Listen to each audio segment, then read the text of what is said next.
Marketing experts often use the concept of power to sell a product, whether it's a powerful cleaning agent or a power drink. There's something in us that yearns to be powerful.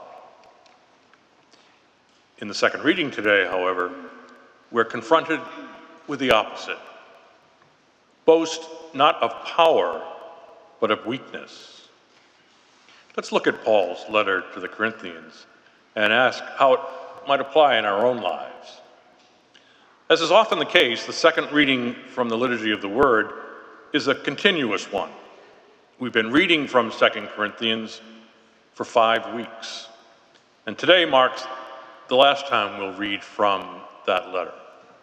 Next week, we begin the letter to the Ephesians, and that will occupy our attention until almost the end of August. 2 Corinthians is actually a collection of several letters that Paul sent to the church in the Greek city of Corinth. And the section that we read from today has to deal with his qualifications as a teacher and apostle. Apparently, some other teachers had come to town, and the people weren't quite sure who Paul was, or even what his qualifications to preach were.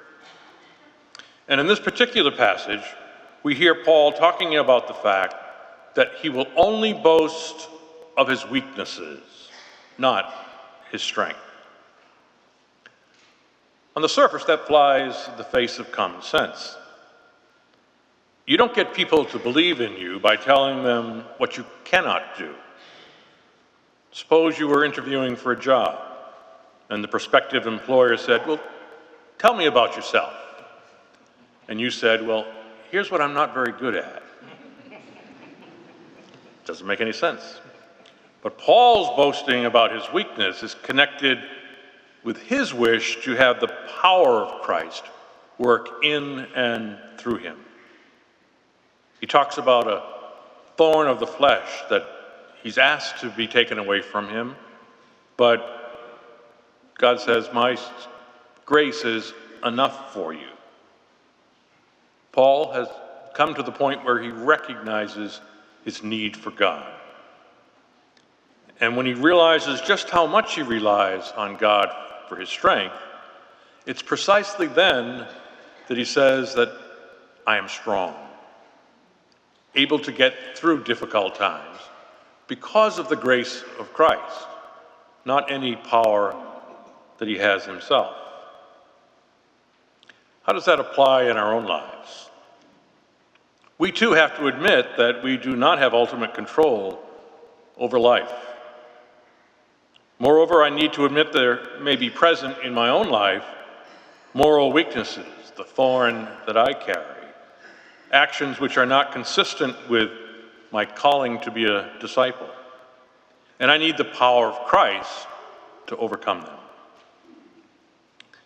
Various 12-step programs have adopted this basic insight in their programs.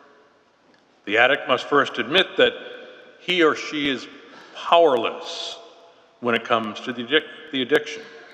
And it's only then that recovery can begin. And it's often the same in our own spiritual lives as well. We first have to admit that we're powerless to overcome a certain moral weakness before we can allow God's grace to heal us and make it possible to change. It's not power we seek, but the all-powerful God working in and through us.